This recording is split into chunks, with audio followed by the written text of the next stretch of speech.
Hey gang, Ronan here. As you can see in this game, we've got LunarLancerAlia playing the brand new Tier 9 Premium Marlborough. Marlborough is it is a Royal Navy battleship. I'll just kind of read you the little blurb from the World of Warships wiki.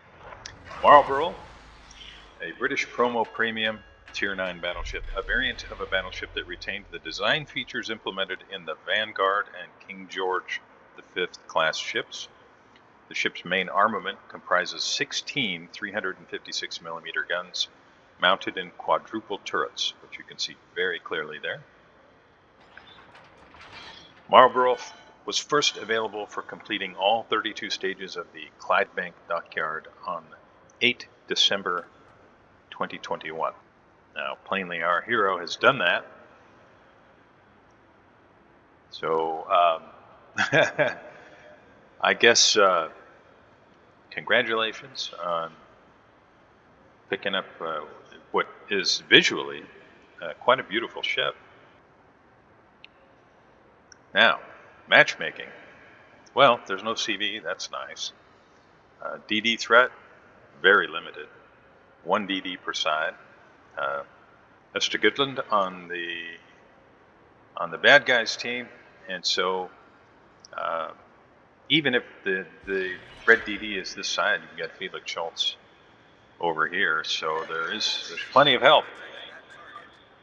So here with our hero in the Marlborough, we've got somebody playing the Florida, which is by all accounts an excellent U.S. premium battleship, heavy battleship.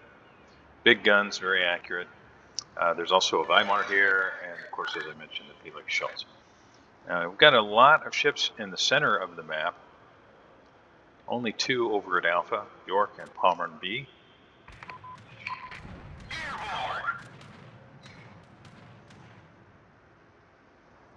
Maybe trying to see if he can get anybody's AA to light up. I'm not sure. We'll see. Now, the particulars. 356mm guns, as I mentioned, 16 of them. Base damage for the HE shells, 4,800 per shell. 24% fire chance per shell. Max AP damage, 10,500. Base firing range, find that here, 20.86 kilometers, which you can see the red circle surrounding his ship on the minimap, but I don't see the number there. Alaska pushes up far enough to become visible. I'm not sure if Florida's got a shot on him or not, but our hero sure does. He's got AP loaded, waiting now, I think, for Alaska to maybe show some sign. Oh, Chapayev. Yeah, that's definitely the shot to take. Only able to get the forward guns away. Might fall a little behind the Chappie there. Nope. Yeah, I'd say that's a pretty nice beginning. Yeah, what is right? Now Alaska showing a flat broadside. Yeah, pull the trigger, pull the trigger. Got a Neptune to shoot at back there too. Well, I'm not sure why he didn't fire. Maybe he's just waiting for all of them. Get his 16 gun volley away. Now you can see it looks like a shotgun blast, but with that many shells, you're going to land some, and there's some nice damage there.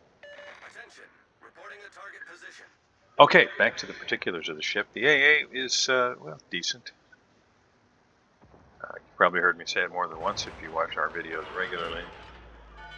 Most ships, AA is almost meaningless. Max speed, 31.5 knots. Turning circle radius, 860 meters. And base rudder shift time, 16.8 seconds.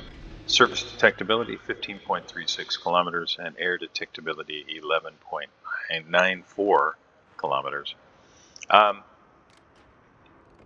In terms of the toys available to this ship, I mean, you've got Airstrike, of course, the relatively new toy to play with that is really just for subs, and then a heal and a repair, and that's it. That is a lot of shells, and the Russian battleships are susceptible to broadside shots, and there's evidence of that with the Citadel from 23 kilometers out.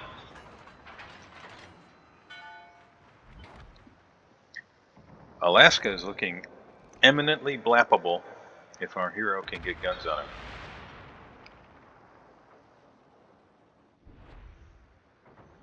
Torpedoes coming in. Torpedoes to starboard. Our hero is turning out to be able to avoid those. Still have the Heisen, and the Bismarck to worry about. Angled really well against the Grossa. Shells away on the Alaska. Alaska throws it into reverse and manages to dodge all but one, and that's just an overpen.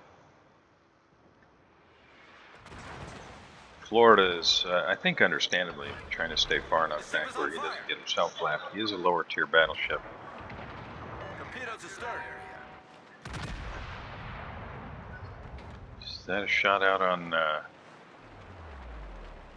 Neptune?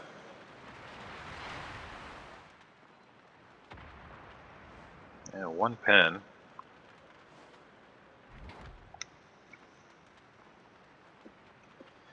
Both teams now down 4 ships as the red Neptune does take out a bomber.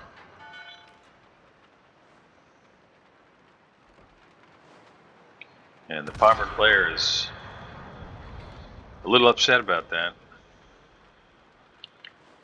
I don't know. I generally wonder if it's a newer player that just maybe doesn't understand that if you don't sit in smoke, nice shot.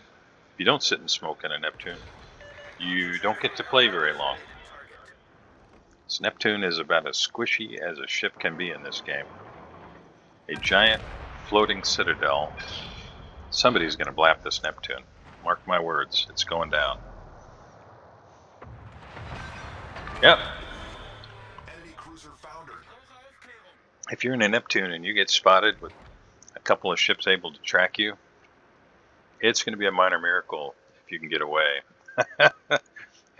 Any of us that have played for any length of time can attest to that.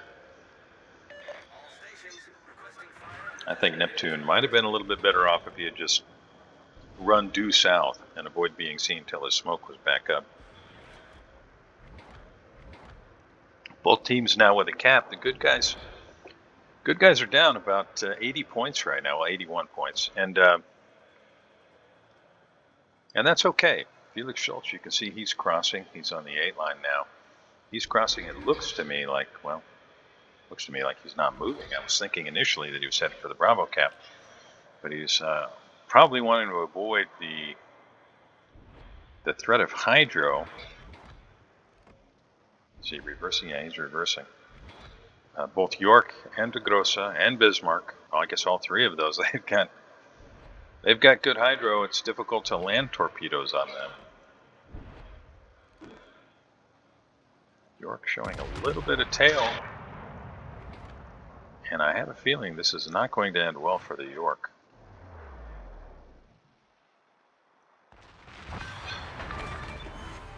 Enemy cruiser destroyed. Nice shot.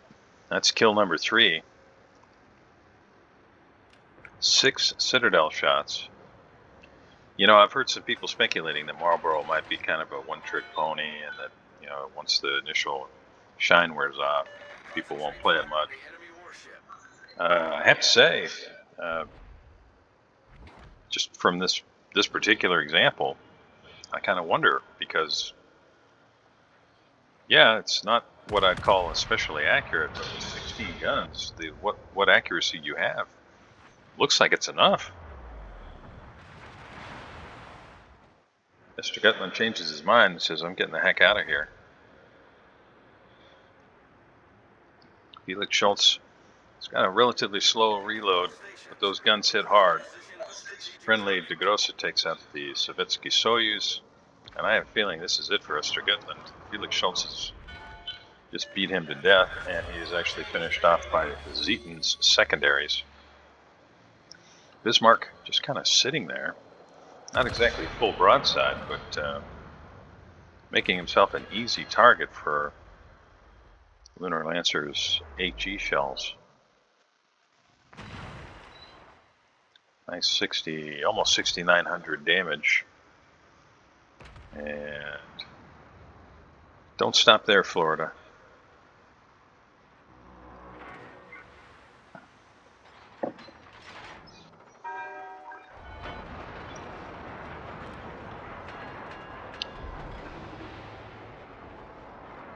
Lunar Lancer has loaded the AP, and he's just daring the Bismarck to come around the corner. If you keep a track, bad guys are down to 3 ships. Good guys still have 7, although the Felix Schultz is really banged up. It's questionable whether he's going to ever be spotted again by the red team. Now the good guys have both the Alpha and the Bravo cap. See the AP going to work there.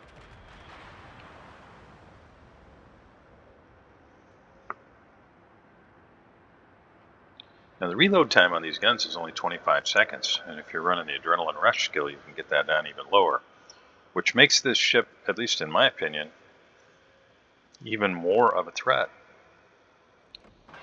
You can see the base detectability on this thing right now, 12.2 kilometers on a ship with 16 guns, so you can get pretty close, just like our hero did right there. And he lands 6 shells for 5,000 damage and starts 2 fires. This game looks firmly in the bag. Zara and Hizen or Heisen, they're just essentially running for their life. Both of them really low HP. It looks like the Hizen's about to go down. Another HE volley out on the nose of the Bismarck. And another fire. Yeah, I mean, you land a few shells and you're going to start fires with this thing. Base 24% chance is not fantastic, but with this many shells, you land a few and you get a good chance you're going to start a fire. And Bismarck and Hizen are both sunk. That leaves only the Zara, which means this is going to end rather abruptly. This is not what I would call a close game, but I think it's a really great first look at the Marlborough and what the Marlborough can do. Lunar Lancer, great game. 118,000, 65 kills on target, 6 Citadel shots. Really, really great. Looks like a fun ship. Congratulations again on picking it up. Those of you joining me, I hope you enjoyed this. I realize there are other videos out there highlighting this ship, but this is our first. So thanks for taking a few minutes to check it out. If you have any questions, feel free to drop them in the comments area below. I'd love to see them. Thanks again for spending a little time here, and I'll see you next time.